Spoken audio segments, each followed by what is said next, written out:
All right. I guess first of all, I would have to indicate that they wanted us to talk about Tumwater. I don't know anything. I think we talked about Tumwater enough. It was just they had a up in the old barn. They didn't want to get the floor wet because then it got slippery and the cows would slip around and then they get more irritated. So they would catch the cow urine and in a can that was the can that they used to scoop grain. So then they'd catch that and then throw it out the window so it kept the floor dry. And they started calling it Tumwater because it looked like Olympia beer, I guess. And for most of us, that's about what it smelled like too, I guess. But that's about the Tumwater thing. And I have to clear up the bottles. Having a bottle. I don't remember much about it other than I think after Mom had taken care of all the bottles, nipples, she thought.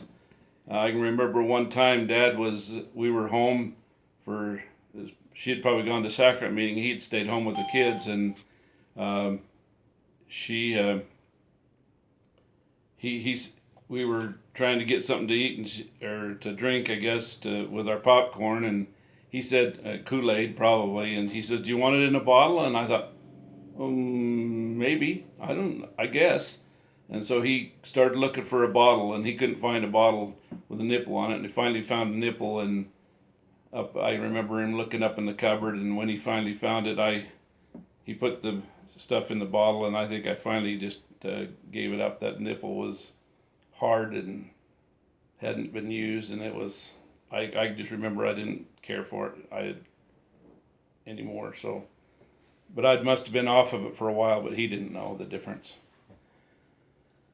So anyway, that's and then my son-in-law Ryan was over talking to my mother, and I don't know how the topic came up, but I guess they were asking her about how long I'd had a bottle or something, and she said to wean me she had to cut my nipples, and so now all they do is give me a bad time now about wanted to see my nipples to see if they've been cut. So they thought it was funny, but I don't know. Wasn't what Mom meant, but anyway, that's what they took it a whole different direction. At least he did. At least he did, yeah. So I guess we'll talk about. Uh, I guess I grew up in. I don't know anything about Marion because they say I tell people that I was born in Utah, but as soon as I got my eyes open, I moved. So we moved to Lava when I was about 6 weeks old. So I don't remember anything about Marion, other than what I've been told and what I've seen since visiting back there. But um, so I grew up in Lava. I didn't have lots of friends growing up. Had a couple, I guess. Luke Hamilton was probably about the closest friend I ever had. Had a couple of kids well, there's several, but two of them seemed to be the instigators seemed to like to pick on me. Um, it was Shane Irick and Norman Avery, and they lived across the street from each other, and so they kind of picked on people. That was kind of they were a little bit bigger, and so I seemed to be the brunt of that. And I guess I finally got a lesson one time we were walking. I didn't ever get to go to birthday parties, but one day was going to someone's birthday party. We walked from the school down there, and then they either took us home or else, I don't remember, or else somebody picked us up. But we were walking down there, and Norman wasn't there, and Shane was walking down, and he started talking to me, and I thought, "Oh, you're being nice to me. What's the deal?" I was trying to stay away, and he was talking to me, and I couldn't believe that he was nice to me. I realized that bullies have to have an audience and somebody to help them. So if I ever saw either of them away from each other, they were not too bad. Um, went to Marsh Valley High School. Um, and I guess I met it's Debbie Egley. It was Debbie Easter then. We were in a class one day, and they were picking on her because she had I don't know why they were bothering her, and I kind of stuck up for her and said, "Don't worry about it. I'd be picked on before and teased, and so anyway, she took a little consoled in that a little, I guess, and anyway, we became friends, and so as years went on, Barry started dating Debbie, and they always had to have a double date, which was It was a good thing they it- had a double date. they needed a double date, and anyway, we were double dating, and so they were going to a girl ask guy dance, and so So we're gonna back up in the story that's- because he can't remember this part. The first time I ever met Paul was I lived next door to Kim Ferrari, who was Debbie Egley's best friend. And we just lived there a few weeks, and Kim came over and said, "Okay, I have this date, but my mom's not home and I can't answer the door for this date." So she made me come over to answer the door for her to go on a date with Paul because they were doubling with Barry and Debbie. And then on Sunday after the date, I had to go over and hear all about what a gentleman he was and how nice he was. He opened the door for her, and she just went on and on. Paul doesn't remember that part, but that's the first time I ever saw it. I do remember the date, though. We went on the date, and we came in, and I was sure glad that it was a movie. If you knew Kim Ferrari, she was a pretty good-sized girl, and I was really skinny, and I just felt really uncomfortable. And she was nice enough, but I just was really self-conscious. And we'd gone to the a movie, and then went and had pizza, I think, after.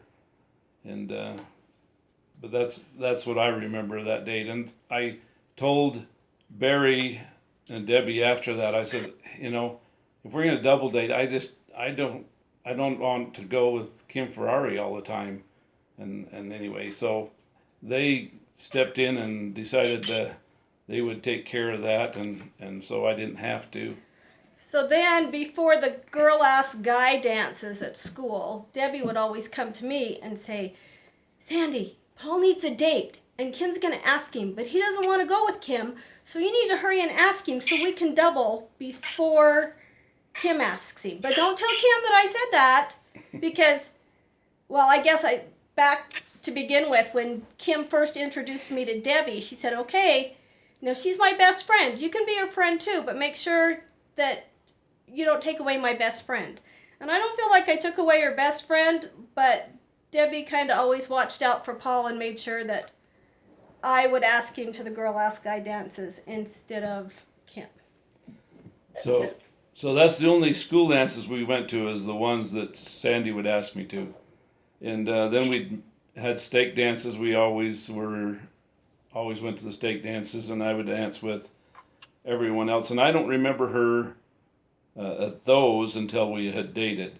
But I remember her cousin at the dances. But that wasn't then, was it? That was Yeah. later. That was before. Oh, okay. So I remember her cousin, but I don't remember Sandy. But so then we after high school. Before that. Okay. So he did take me on one date in high school. Okay. Once again with Barry and Debbie. And he doesn't like to remember this one. Did we go roller skating? Is that what we did? I think we went roller I don't skating. remember what we did, but we went to McDonald's after. And while we were at McDonald's, Paul had bought our stuff and paid for it. And he used all the money I had. It took everything I had. And Barry had already bought theirs, and so we had all gone to sit down. And Paul, as he turned from the counter with the tray, the pop went flying off the tray and spilled all over, and he was so embarrassed. But that's what I remember about that date.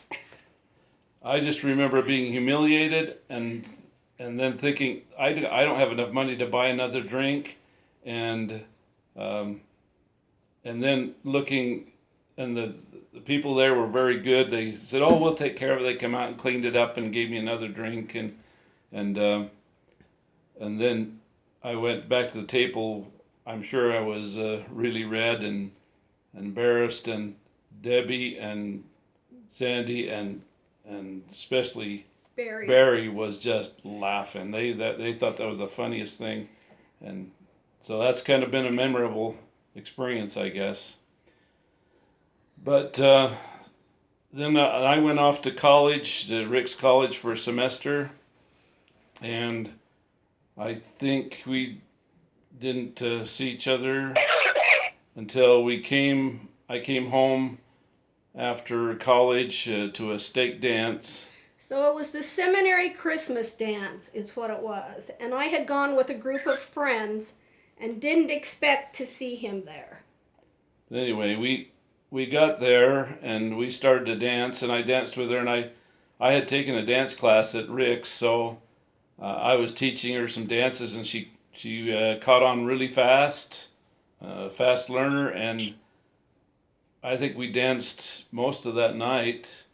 And one of the couples, one of the chaperones, came up and said, "How long have you guys been dancing together?" And we said, "Well, tonight." And they just said, "You do really well," and so we felt that was a great compliment. But then that was probably then I went on my mission. No, we better tell. What?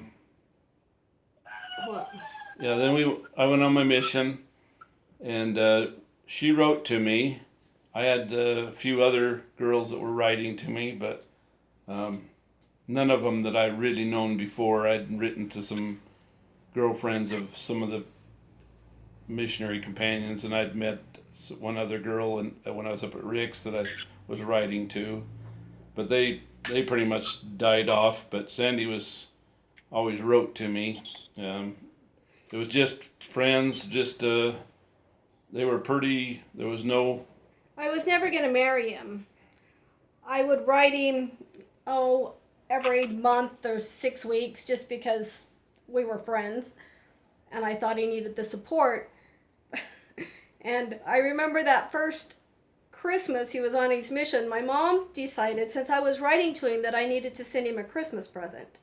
And I kept telling her, "No, I don't need to send him a Christmas present." Well, she picked out a book from Deseret Book for me to send to him for Christmas, and then realized how much it was going to cost to send it to him, so I think that it went slow boat to New Zealand, but I sent him a Christmas present the first year. So, and that was one of the 2 packages I ever got on my mission, I think. So, and the other one was from Lawrence Critchfield, and it had licorice and Kool-Aid and a pair of Long Johns in it, I think. But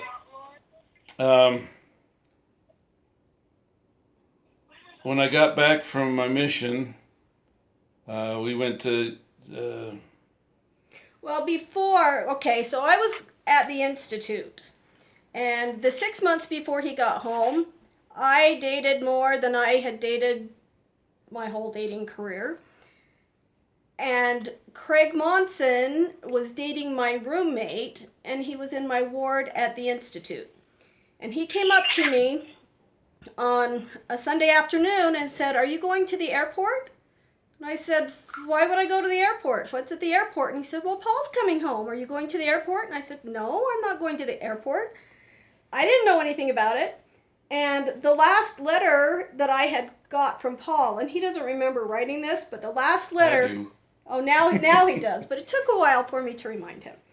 The last letter said something about go why don't you go find a return missionary to marry or something. But basically, it was like writing me off. Don't worry about me coming home. You go find somebody and get married. And so I wasn't even thinking about going to the airport. But between Craig and my roommate, who he married, they ended up putting me in his car, and I ended up at the airport when Paul came home. So when I got home, then we went to Kim's house here in Chubbuck, and of course Sandy was kind of stuck there with Craig, and so anyway, and that started, and then we would go to the institute dances, and I would dance with everybody I could find to dance with, and of course Sandy was there too, and so we would end up dancing, and so we did that for a while, and it just kind of seemed to, I always felt real comfortable even from the very beginning to talk to her and around her, and I wasn't as nervous as around some. I would even say that for our senior prom, I took Kathy Muller to the senior prom because she didn't have anybody that was going to go with, and thought, well, she ought to go to her senior prom, and so I did. I went to the senior prom with Kathy Muller. That wasn't exciting, but it was fun, but wasn't my dream date. But then, let's see, we got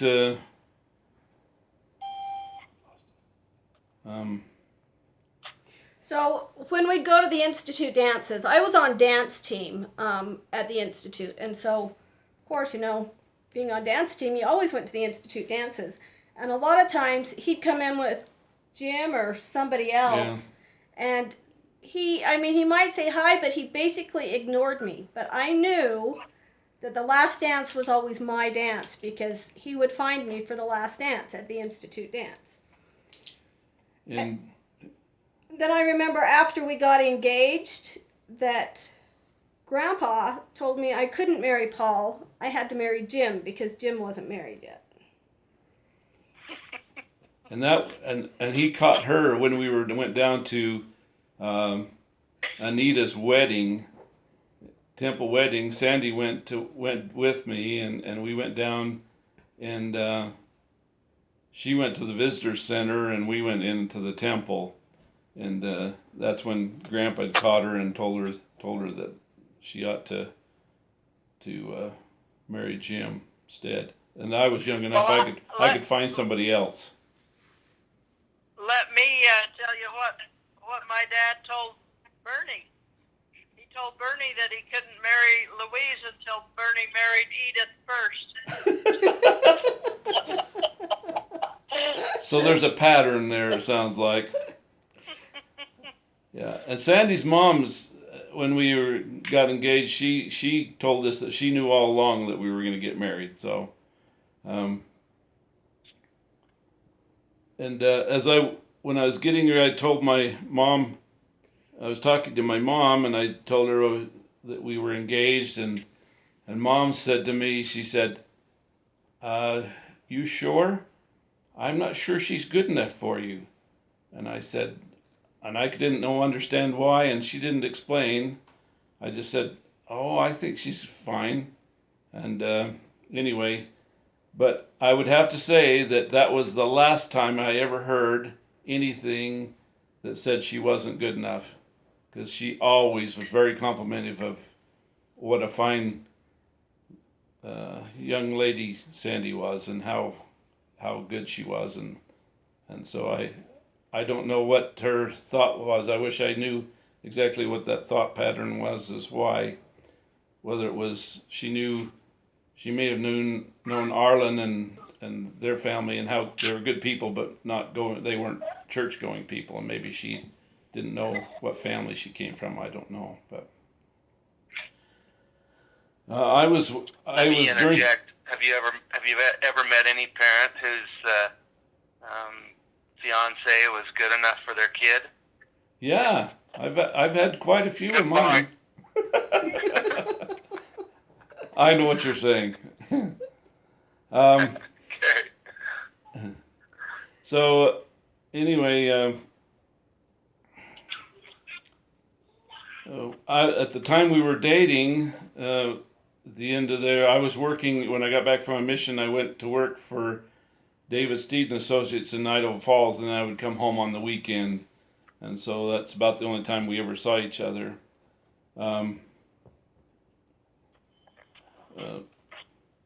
Once we got married in the Idaho Falls Temple, and then the family dinner, we went to Lava Hot Springs to the church, and they were having a family reunion, and that was the family dinner, The wedding dinner. the wedding dinner. And I know because Mom, I think she must have been planning, and she said, I just can't do. I said, well, it's fine with me, and it was fine with Sandy, but I think her parents were a little bit overwhelmed because they did not stay very long, did they? No. They kind of ate and left. So it was a little overwhelming for them to come to the. Everybody was there.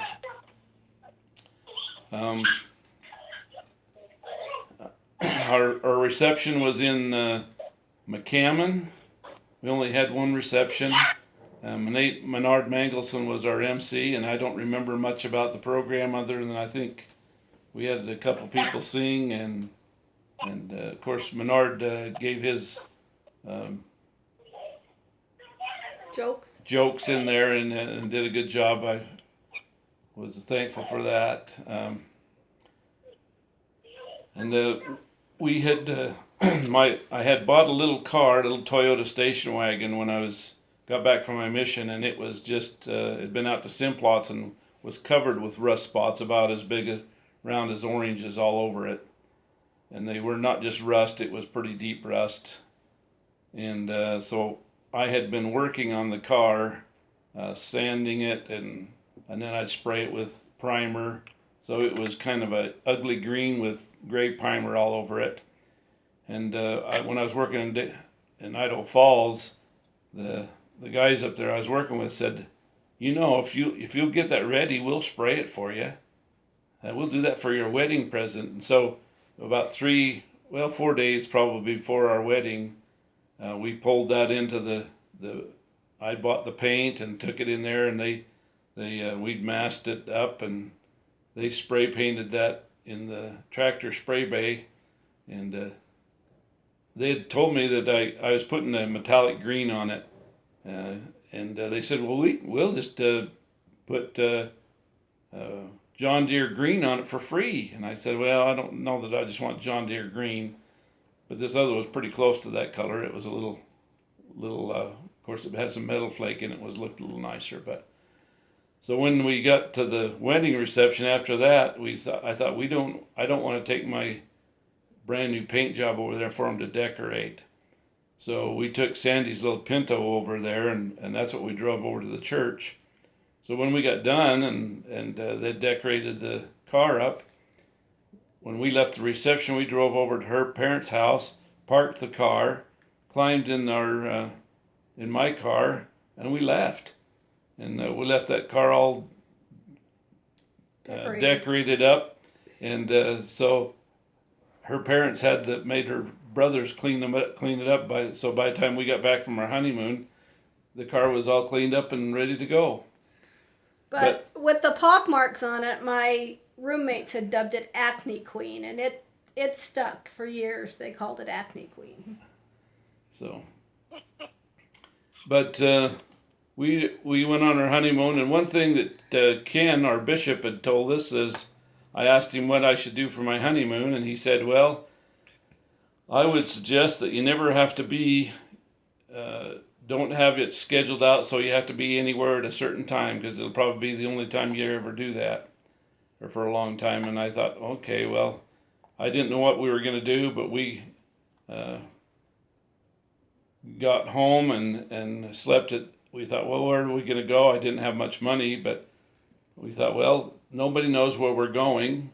So we went back to the apartment that we'd kicked her roommates out of. And I moved in, and we just We went back to the apartment, slept there that night, and the next morning we got up, and it was Sunday, and we thought, well, I don't know what we're gonna do. We can't go to church today. We've been bad, so anyway, we got in the car and we headed east, and we thought, I said, I've never been to Boise, and maybe we'll go to the Oregon coast. So we climbed in the car and we drove to City of Rocks, and we stopped at every Historical marker along the way, which he still does.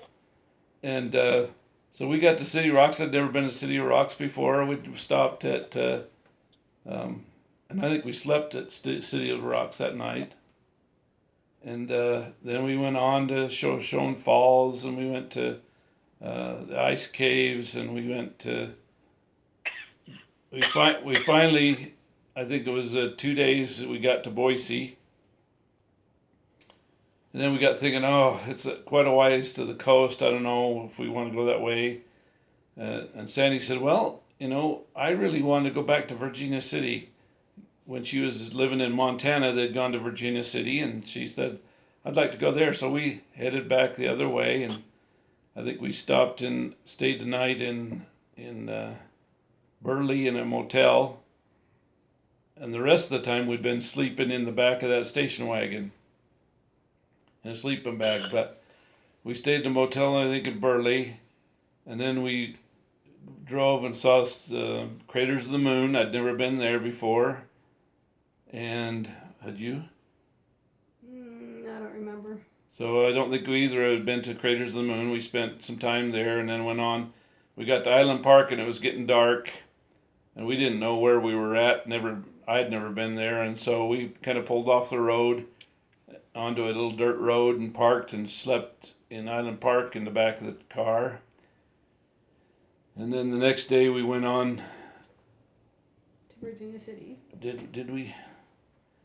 And so we got to Virginia City, and we were going to stay in a cabin there, and we'd asked them, and they said, well, we haven't opened them up yet, but we can go down and look, and if you want. But we went down there, and they had little cabins, and they were just as dusty. They'd been shut up all winter. There was dust everywhere, and we thought, we're not going to do this. So we slept in the back of the car again up the canyon, and when we got up in the morning, there was gold in the creek right where we'd stopped. So we got out, and I got some of that gold, and it was really, really light. So I thought, well, I guess this isn't real gold. So anyway, but we come back from there. So it took us a week to do all that. We got home on Friday. We came home Friday. And then the next day we went to Lagoon with her family. The Harmon reunion was at Lagoon. And so that was the only thing that was pushing us, as we thought, well, we'd kind of like to go to the Harmon reunion, and so we did. So that's the only thing that we had. The only deadline that we had was to get back to the Harmon reunion. So, but that is probably the only time that we ever just took car free and went where we want, except for after we got rid of kids. We have done that at Time Redu for a couple of days. We've just climbed in the car and went to a different temple or something. But that's about the only time that we was able to just be carefree and go wherever we wanted and did what we wanted. We lived in the apartment for couple months. Probably about 6 months, I think. No. Kim moved to Lava in the fall. I don't know. Anyway, we bought Kim's house. He was moving to Lava, and we bought his house and lived there for about 6 years. And we got realizing that a family was getting big enough that it was going to be a little tough to make them all fit in that house. We had 2 kids and one on the way, and so we'd started looking, and anyway, we was in and out and gave up selling, and then anyway, we finally, the house we live in now came up, and we decided to do that, and we've been here for 30 years. So 32, 33. 33 years. So I'm sure there's a lot of stuff in there that we've missed. I guess I would tell you, I was working at David Steed's before I got married. When I got married, I quit because I decided I wasn't going to drive clear to Idaho Falls for a job. I knew I could, but I got looking for a job here and found Sandy was working at Smith's in the bakery. She was going to school and I was going to start school in the fall. And I found a job working for Custom Topper, and I was building toppers, and it was on piecework, and so, I was going to be able to make pretty good money if I got good at it. But they paired me up with a kid that would rather spend his lunches drinking or smoking pot, and I didn't know how to build them yet, and he kind of had built a few, but he was not a good partner, so we didn't. I worked there 2 weeks, and I think my paycheck was $15. And so I decided there was something I had to do something else because they weren't. It was family-owned business. The mother and father did the sales. They had a daughter that was doing the welding, and she wasn't going to give it up because that was the best job in there because she only had to work a few hours a day and got paid better than the rest of them. And one managed the assembly shop, and he was giving the jobs to the people he liked, and this other kid wasn't one of them because he was always wanting to advance on his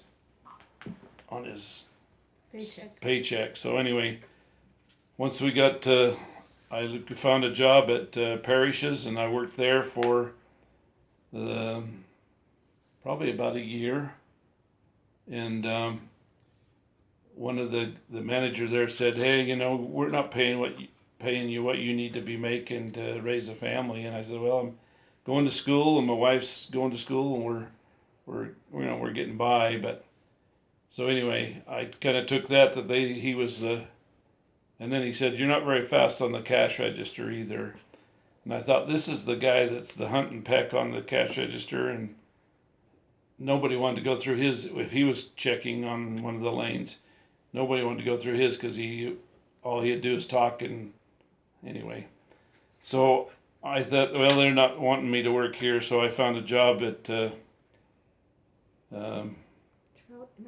Trout Enterprises, and we was cleaning Garrett freight lines, and I was doing that in the evenings and going to school, and so it worked with my schooling. But after a few months of that, realizing that I went in, and Kim called me and said, "What happened?" Because we bought his house, we were paying his payment and $100 extra to him, and so he said, "What happened?" The bank called and wants to know why you didn't make the payment bounced or something. I said, "I don't know. There should have been, my paycheck went in, and I should have covered that." And then I went and found out that my Trout Enterprises paycheck had bounced, and so from then on, I would always take my check down to the bank, and it would take about a month to clear. I'd have to keep checking in, and it took about a month to clear every one of those. And so I decided it was time to look for something else. And about that time, I was able to get on at AMI in the security. And Sandy was already working at AMI, so she worked graveyard, and I worked swing shift, and Grandma would watch the kids in between our transfer. So we did that for quite a few years. But that's about, unless you've got any questions. When did you start to work for the Chubbuck City? That was, I worked for AMI until I got laid off. I'd worked for AMI for about 19 and a half years, got laid off. Then I went to work for Heinz, the frozen food for about a year, and then I got on at the city of Chubbuck. They had an opening, and it was paying about as much as I was at Heinz, and the hours were better and set, and so I did that. And I did that when Heinz had done they do a shutdown every year for cleaning and kind of to do some upgrades. So they were doing a shutdown, so I thought, well, that's a great opportunity. I can go do the other. If it doesn't work out, I can come back to Heinz. But anyway. So it was the fall of 2002 that he started with the city. Oh, okay. So, unless you got any other questions? Yes. So Sandy went to Marsh Valley High School with you, huh? I did. My maiden name was Hawkins. So Hawkins Basin, I mean, you get half of Marsh Valley and they are related to me. When I was in 8th grade, my parents moved to McCammon. So before that, I hadn't been out there. I'd gone to school in Pocatello, but from 8th grade on, I went to school out there. Okay. All right. Well, very good. Anybody else got questions for him? Yes. Yeah. Sandy, Yes. this is Doug. Sandy, at what point did you decide this might be the guy for me? Yeah, I think it's kind of like Paul said, we were always just really comfortable with each other. When I was writing him on his mission, I really was not writing him as a girlfriend. I was just writing him as a friend. And after he came home from his mission, like I said, Craig and Karen made me get in the car and go to the airport. And I really didn't, I mean, he'd just show up at the dances. And once in a while, they'd stop by my apartment because Craig was dating my roommate. And I don't know, we were just always real comfortable with each other, and we just started talking about it, and it just kind of felt right, you know. I don't know that it was any big revelation to either one of us. It just felt like that's what we were supposed to do. And I had dated enough, like I said, that previous 6 months, that there was always something that I could say, no, that won't work, you know. But I just never had that with him, so. And I guess it was kind of always the same. I guess some of us we have to be kept in the water until we warm up, I guess. And I think the fact that we had been friends for 4 or 5 years before, you know, it wasn't like it was a big, oh, here's this new guy. It's we were friends, and so it just naturally evolved, I think. I want to know what Kim Ferrari did when she would find out that you asked him on the date before she did. I Get mad at you? No, not really. You know, I think, and I don't know that she to this day knows that Debbie would come to me and say, hurry, ask him before Kim does. You know, I just ask him before Kim did, I guess. And sometimes, you know, Debbie'd set Kim up with somebody else, and so, yeah, we still remained friends, so I guess she wasn't too mad. This is Doug again. I wasn't around when all of this happened, so all of this is very interesting to me. Sandy, I want to tell you that all of my in-laws are my favorites, but I think you are my most favorite. Well, thanks, Doug. You're welcome. She's my favorite too. Let's hope so. She's pretty special to me too. This is Roy. I've always thought she was a sweet lady, and I'm glad she can remember what happened because I can't. I was gonna say we always enjoyed having you. What happened? That makes it nice. We always enjoyed having you around, Roy. Would have to tell I one. didn't know I was that round. I was told I was pretty skinny. Well, you were pretty skinny, but you hung around a lot. We'd have to tell one on Roy. Okay. he was working nights welding, and we were going up to Ben's for It was either Ivan or Lauren's mission talk. yeah, and so we were going up, and Roy said, "Oh, I'd like to go, but I've worked all night. I can't drive it." And so we had our van, and we had the 8 of us. Well, the 10 of us. 10 of us in there, and I said, In an 8-passenger van. I don't know where we put you, but if you can get in, you're sure welcome. He said. So anyway, we put him behind the back seat on the floor there, and he rode back there because he was going to sleep. But I think he was a little bit cramped back there, and so he slept for a while, and then he couldn't move much, and so anyway, we put him up front, and he sat next to, I think, on the cooler next to the seat all the rest of the way. But The kids still talk about that trip with Roy. yeah, they wanted. Then after that, we had to tell the kids, no, you can't ride in Roy's seat. All we wanted to ride back there in Roy's seat. Well, Sandy, this is Joe. First time I really knew much about you was when John and Margie'd always come and stay with me. Jay would bring him over, so I could take him to the VA and all that stuff when John, needed to go up there. But then I'd say, well, who do you stay with when you go to Pocatello? And they'd say, oh, we always stay with Paul and Sandy.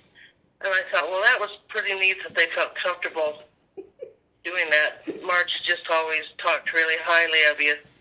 So I thought you were a pretty special person before I ever met you. Well, thank Because of you. that. The first time I remember meeting you, Joe, was when we had gone down to Hurricane, and you were camped out in the living room with the kids, and I asked Paul, I said, who is that? I had no clue. Anyway. I remember you down there because you went in the bathroom to put makeup on and stuff, and I thought, boy, she's really pretty. Oh, thanks. So Yeah, I did. I have thought a very, very nice looking. I have a John and Margie story to tell, and this probably isn't very Christ-like of me, but and I'm glad they felt comfortable at my house. But they felt so comfortable at my house that they just dropped in. Jenny was just a baby, and Paul had left on Monday morning to go on a business trip to Arizona, and then he'd taken a couple of extra days to go down and see Clint and Carrie. Well, my kids are coming home from school at 4 o'clock, my junior high kids, and they're like, somebody just dropped Grandma and Grandpa off. John and Margie had hitched a ride from St. George to Pocatello to spend the week with us, unbeknownst to any of us. I hadn't fixed dinner. Jason had a ball game. I mean, we were doing, Paul's gone. It's vacation, mac and cheese or sandwiches or whatever. And all of a sudden, I have a new baby, 8 kids, a ball game. Anyway, he calls that night, and I said, you will not believe this. He said, what? And I said, your mom and dad are here. They were here with no transportation, nothing. I'm like, okay. So I struggled that week because, Jenny was just like a month and a half old, and I'm trying to juggle everything by myself in May which is the busiest time of year for ball games and school. And anyway, I'm glad they didn't feel my frustration of the beginning of that week. Well, they must love it because they love staying there. Most of the times weren't nearly as stressful as that one. Well, and I think it was just the fact that I didn't know. And all of a sudden, we're supposed to be out the door to a ball game in 20 minutes, and I now have company I need to feed dinner to, I just wasn't prepared. Mentally or physically. You must have done well anyway. Yeah. And I went, this is Luana, I went to school with Sandy, and she was the one in home ec that was lots better at it than I was, and I kind of always thought, oh, wow, she's amazing. And then I heard she was engaged to my brother, and I thought, oh, my goodness, he's getting a good catch, so. Well, thanks, I Luana. thought that was pretty awesome. Yeah, and Mom and Dad did love to be at your house, and I just thought Mom and Dad showing up without being announced. You should have just told Mom, this is the food. Help yourself. I'm off out the door to the ball game. You can keep the baby if you want. But you know, at that point in time, your mom's hips and stuff were so bad, she spent the week in the recliner. You know, she just Oh my goodness. really could Okay. not do much of Good. anything. And so, yeah, like I said, and it was fine. A little advance notice would have been better, but that's okay. We made it Oh, work. yeah. Well, this is Joe. This is Joe. When John, I'm sorry. Go ahead. It's okay. Go ahead.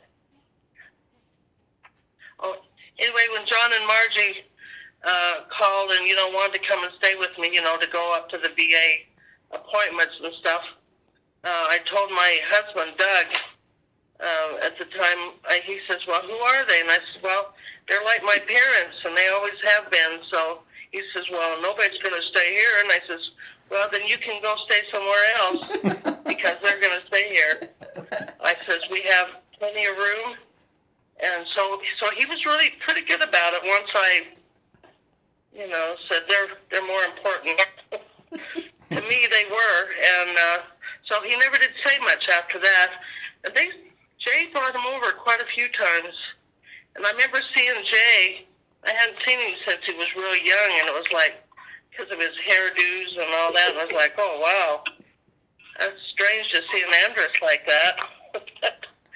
But anyway, I really enjoyed having him. Glad I did. So, that's all.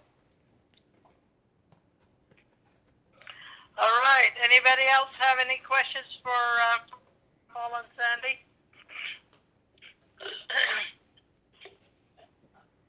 Well, we're not quite to the hour, so we can start on another subject.